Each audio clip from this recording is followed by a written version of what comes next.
Nasira rin ang ilang pananim sa bukid. Aabot sa mahigit 500,000 piso ng halaga ng pinsalang iniwan ng buhawi. Wala namang naiulat na nasaktan. Pansamantalang nakikitira ang mga nasiraan ng bahay sa kanilang mga kaanak. Isang bahay ang nabagsakan ng puno sa gitna ng biglaang pagbuhos ng malakas na ulan sa Purok Puting Bato sa General Santos City. Nasira ang bahay ng isang residente pero swerte namang gasgas lang ang tinamo ng may-ari mula sa aksidente. Gabi ng Lunes nang bigla raw magsungit ang panahon at tumaas ang tubig sa Macar River. Labis itong ikinabahala ng mga residente lalo pat umabot na sa bangketa ang baha sa lugar. Isang reclamation project o pagtabo ng lupa ang napipito isagawa sa isang bahagi ng Manila Bay na kung tawagin ay Freedom Island. Ito'y para tayuan ng mga gusali, kalsada at iba pang establishmento na magpapalago raw sa ekonomiya ng Maynila. Pero tutol dito ang mga residente ng isla at mga nakapaligid na komunidad dahil sa negatibo umanong epektong idudulot nito. Tumanggi munang magbigay ng pahayag ang mga nasa likod ng proyekto. Narito ang report.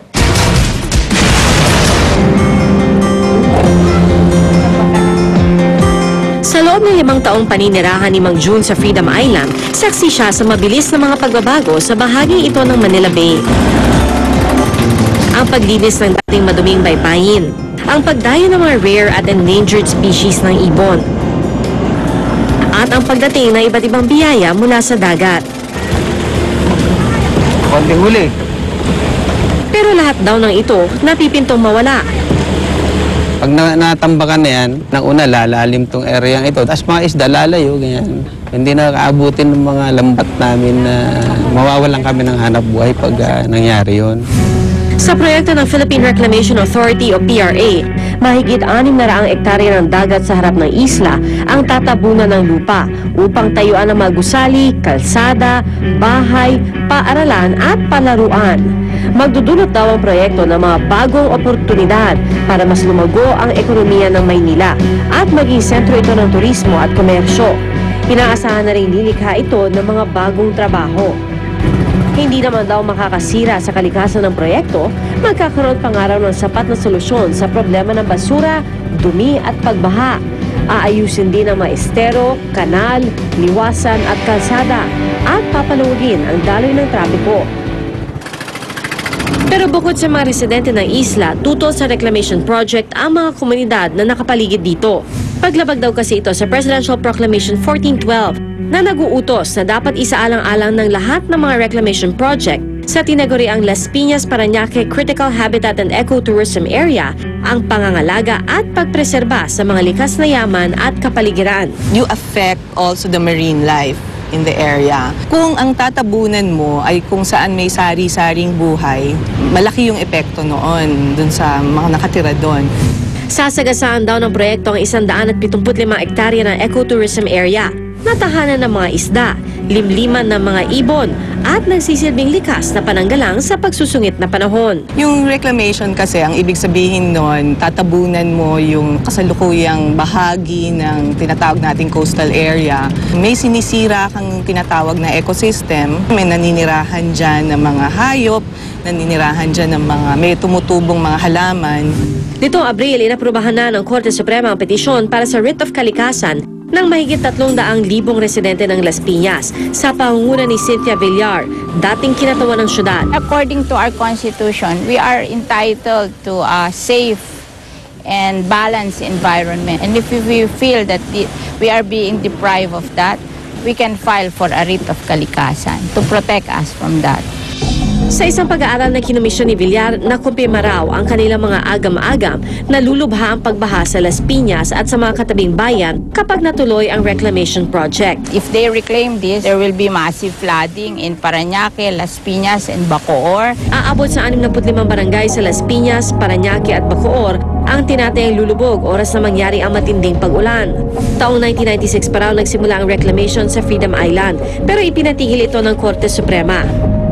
The ALTEC and the other proponents have evaded the rigorous requirements of environmental impact assessment processes because they're claiming that the environmental clearance certificate that they're using is just a mere continuation of an existing and still continuing Manila Bay Reclamation Project, then being handled by Public Estates Authority before it became PRA, and the then Amari Coastal Bay Corporation. Upang ituloy ang reclamation, kumuha ang PRA ng bagong kumpanya na hahawak sa proyekto, ang Alltech Contractors. Nakakuha na ng Environmental Compliance Certificate ang Alltech mula sa Department of Environment and Natural Resources o DENR. Samantala, tumanggi muna magbigay ng komento ang Alltech Contractors habang hindi pa raw nare-resolve ang issue. Sa magkahiwalay namang sulat sa GMA, nagsabi rin ang PRA at ang DENR na hindi muna sila magbibigay ng pahayag hanggang nasa korte pa raw ang kaso. Para sa unang balita, PR Kanghel reporting.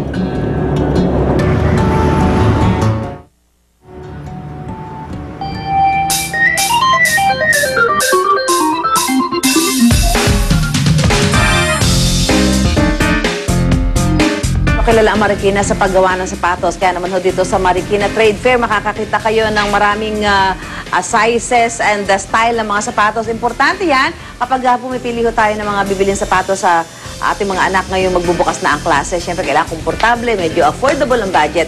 So dito po, makakakita kayo ng mga sapatos na pambabae. Ayan, kita nyo naman sa haba niyan, di ba? Marami ho kayo pagpipilian. Ang halaga ho niyan, meron hong mula 250 hanggang 600 pesos. So, ang pinakamahal. Malay nyo, pwede pa ho kayong humingi ng discount dito sa Marikina Trade Fair. Siyempre, ang mga sapatos naman ho na panlalaki, ito yung nakakita natin sa ating mga TV screen. Yan po ay nagkakahalaga rin ng 250 pesos hanggang 600 pesos ang bawat pares. Ayan. So, kung kailangan ho ninyo pumili, yung kailangan yung ang anak ninyo magiging ano ho siya sa paglalakad niya, pagsuot niya ng sapatos, komportable ho siya, iba-iba rin style. Alam niyo, mga bata marunong hong mamili ng style ng sapatos, so mas maganda kung kasama niyo para sila makapili. Anyway, kung hindi naman, kayo na lang, importante, simple, at ano ho yung magsapatos na bibilhin. Ngayon, kung bibili ho tayo ng sapatos, hindi natin may sasama yung ating mga anak dahil may mga may sakit o kaya may mga importanteng gagawin.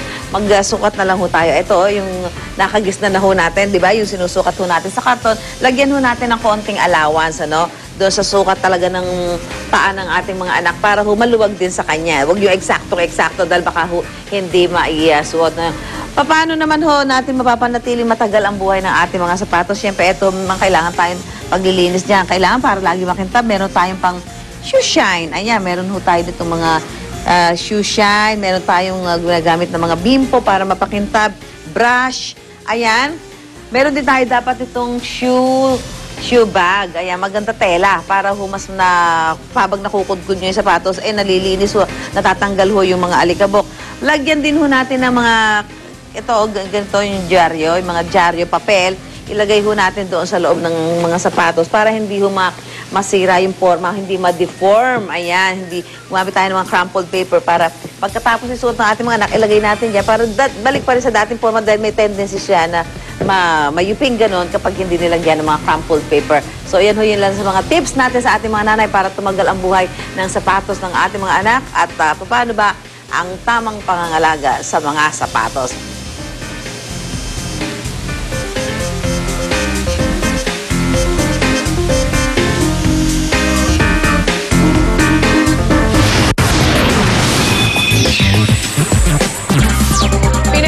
Sensation na si Charisse gusto na raw sumabak sa pag-compose ng kanta. Matapos nga ang kanyang successful na world tour, pagsusulat ng awit at pagpaproduce naman ng musika ang gustong pagtuunan ng atensyon ni Charisse. Gusto niya nga raw na makipag-collaborate sa may dugong Pilipinas si Chessa Loretta na kailan lang ay natanggal sa American Talent Search show na The Voice. Wala mang nabanggit na plano raw or makitrabaho si American Idol finalist Jessica Sanchez. Sinabi naman ni Charisse na tiyak malayo daw ang mararating ng career ng dalagita. Sa ngayon, excited na raw si Charisse para sa bagong career move. I do love writing songs. Just, alam mo yun, medyo before nahihiya lang ako na ilabas. So at this time, gusto ko na talagang ilabas. Kasi syempre, I wanna be more than just a singer. You know, ayoko na like yung people recognize me as just a singer. I wanna be a producer, a songwriter, actor, everything.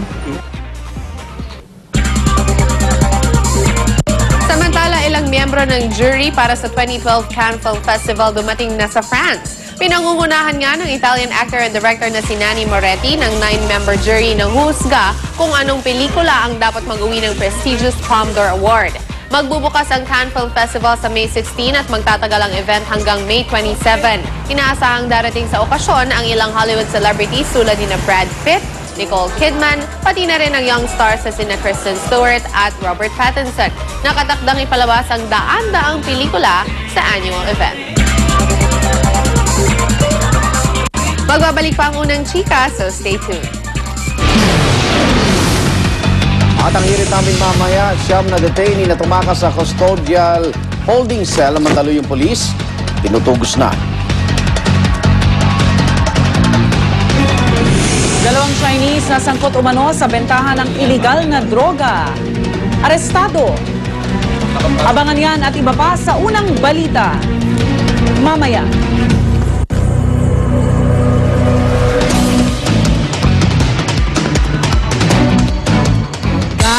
Attack! Dahil magandang balita ang ihatid namin sa inyo. Unang-una, meron tayong cooking segment sa araw na ito.